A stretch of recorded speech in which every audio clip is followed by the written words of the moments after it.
Baik, Assalamualaikum warahmatullahi wabarakatuh. Saya Dirma Sari dengan NPM 2478267 dari kelas TRI 3C. Jadi pada kesempatan kali ini saya akan melakukan hands-on lab 11 analisis regresi. Yang pertama di sini pemilihan dataset. Saya absen nomor 1, jadi saya earthquake alert prediction dataset. Lalu melakukan tahap analisis regresi. Yang pertama, lakukan identifikasi variabel yang akan digunakan dalam analisis regresi. Pilih satu variabel dependensi Y sebagai variabel yang akan diprediksi dan pilih 4 variabel dependensi, yakni X1, 2, 3, 4 sebagai variabel yang digunakan. Berpengaruh terhadap variabel dependen. Dan di sini saya sudah membuat dataset yang pertama, yakni earthquake alert branch dataset.csv.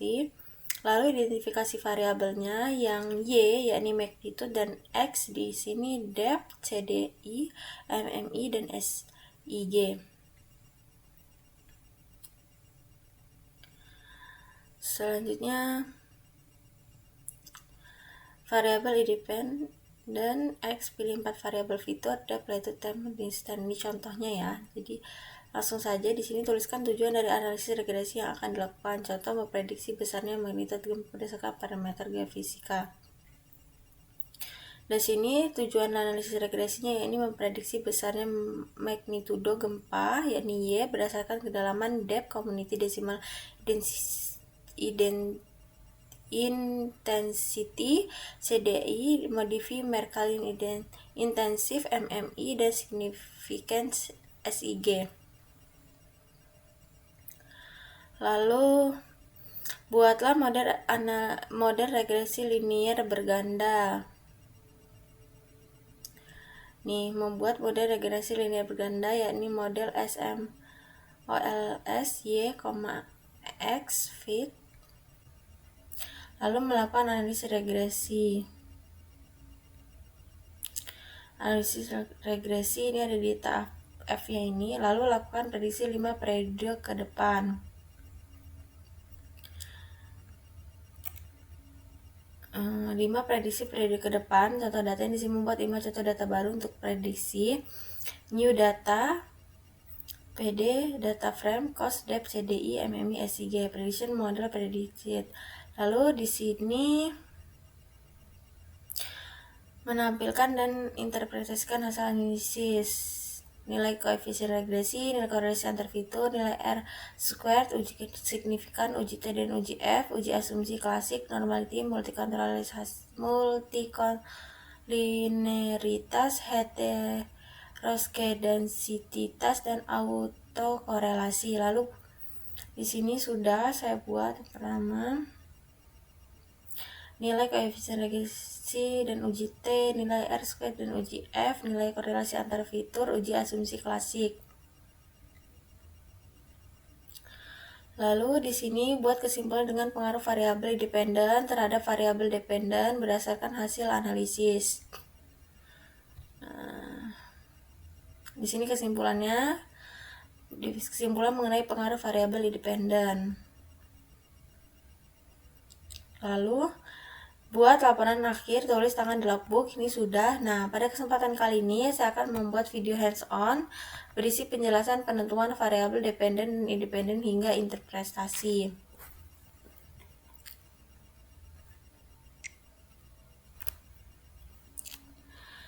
Jadi langsung saja di sini.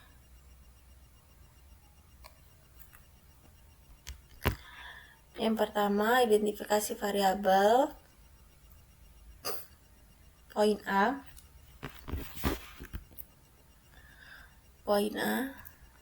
Identifikasi variabel di sini. Analisis regresi ini dilakukan untuk memodelkan hubungan antara besaran gempa dengan beberapa faktor fisik dan intensitas yang menyertai. Lalu variabel dependen yakni magnitude, keterangannya yakni besarnya magnitudo gempa yakni target prediksi. Lalu variabel independen X1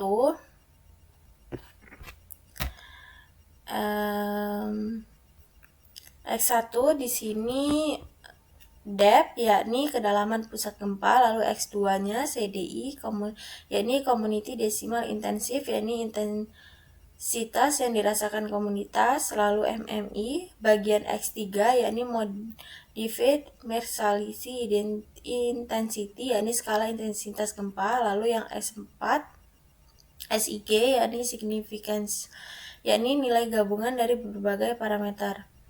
Lalu tujuan analisis regresi yakni memprediksi besarnya magnitudo gempa Y berdasarkan parameter geofisika dan intensitas permukaan yakni depth, CDI, MMI, dan SIG.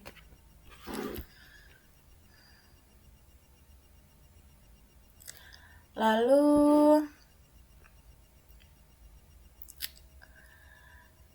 D dan F lakukan analisis regresi, lakukan prediksi 5 periode ke depan, yakni analisis dan interpretasi hasil poin D dan F.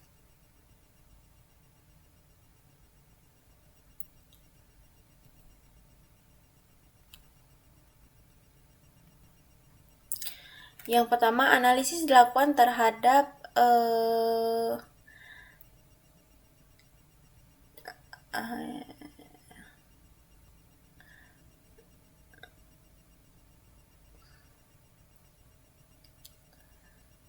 jadi analisis dilakukan terhadap N observation-nya di sini ada 1.300 observasi. Lalu di sini nilai R square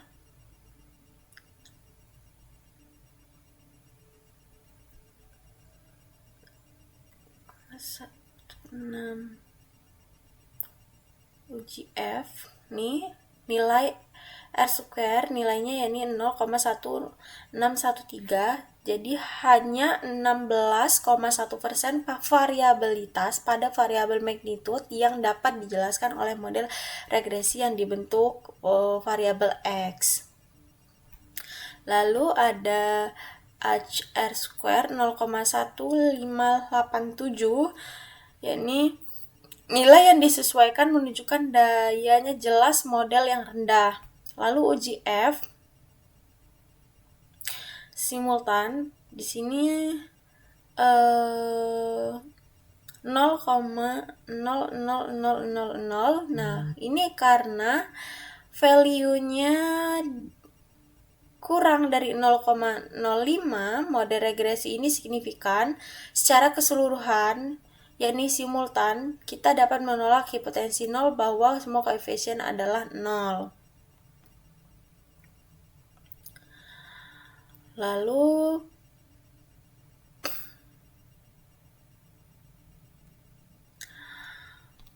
uji T di sini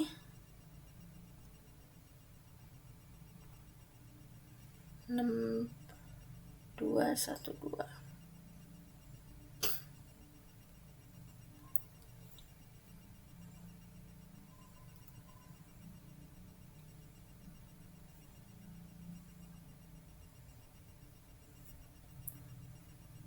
Oke, uji T.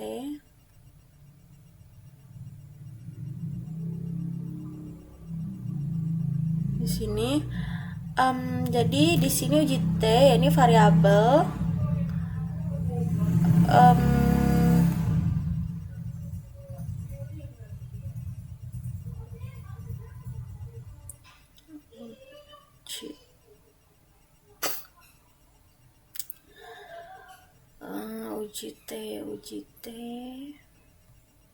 uji T di sini interpretasinya karena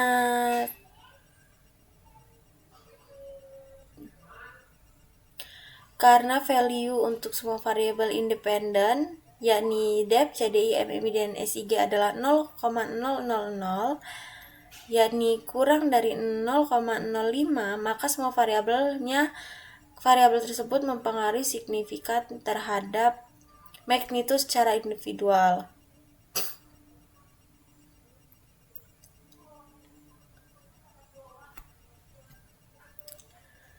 Di sini depth-nya 0,00857781. Di sini setiap peningkatan 1 unit CDI magnitude setiap peningkatan 1 km kedalaman magnitude diperkirakan meningkat sebesar 0,00009 unit. Lalu di sini CDI 0,035350. Jadi interpretasinya ini setiap peningkatan 1 unit CDI magnitudo diperkirakan meningkat besar 0,035 unit. Lalu MMI-nya 0,00818. Di sini berarti MMI memiliki pengaruh terbesar. Setiap peningkatan 1 unit MMI, magnitudo diperkirakan meningkat sebesar 0,0818 unit. Lalu SIG-nya di sini 0,000707309. Jadi setiap peningkatan 1 unit SIG magnitudo diperkirakan meningkat sebesar 0,00007 unit. Lalu nilai korelasi antar fitur. Nilai korelasi antar fitur di sini terdapat korelasi yang cukup kuat antara variabel independen CDI dan MMI. CDI dan MMI yakni 0,668.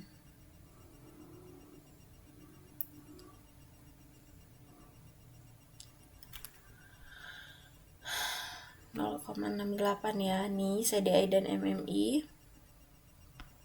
Lalu uji asumsi klasik.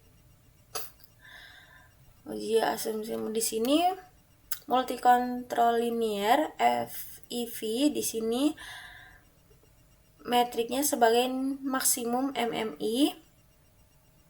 Nilainya 2,405. Jadi interpretasinya semua VIF kurang dari 55. Jadi asumsi dipenuhi. Lalu autokorelasi Dubin Watson statiknya 831.00000.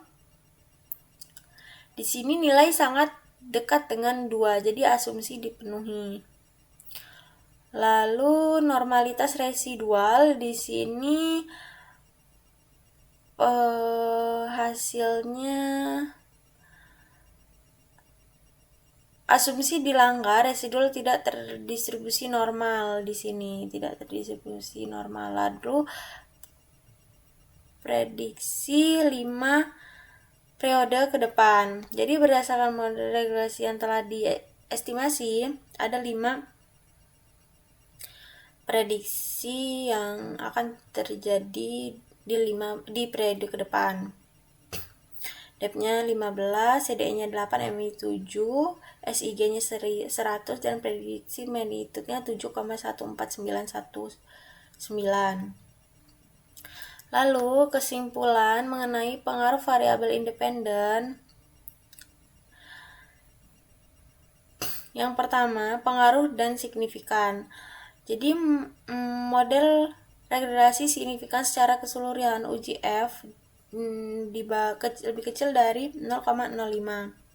Jadi semua variabel independen yakni depth, lalu CDI, MMI, dan ISG berpengaruh signifikan terhadap variabel dependent magnitude yakni di bawah 0,05.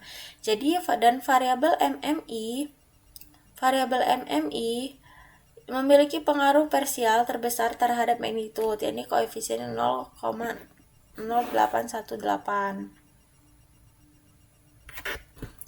Lalu kualitas dan validitas model. Jadi daya jelas yakni R² model tergolong rendah, yakni 16,1, yang mengindikasi bahwa sebagian besar variabilitas magnitudo sekitar 8,39% disebabkan oleh faktor-faktor lain di luar 4 variabel yang dimasukkan dalam model. Lalu model ini melanggar dua asumsi klasik utama. Yang pertama ini normalitas residual dan yang kedua heteroskedastisitas. Jadi meskipun demikian model ini lolos uji multikoliniaritas dan autokorelasi. Rekomendasinya yakni pelanggaran asumsi terutama heteroskedastisitas berarti estimasi standar error koefisien analogasi mungkin tidak valid. Meskipun koefisien itu sendiri tidak bias disarankan untuk menggunakan metode robust standard error White atau generalized least square GLS untuk mendapatkan hasil inferensi yang lebih andal. Mungkin pada lab ini cukup sekian penjelasan dari saya. Saya akhiri. Wassalamualaikum warahmatullahi wabarakatuh.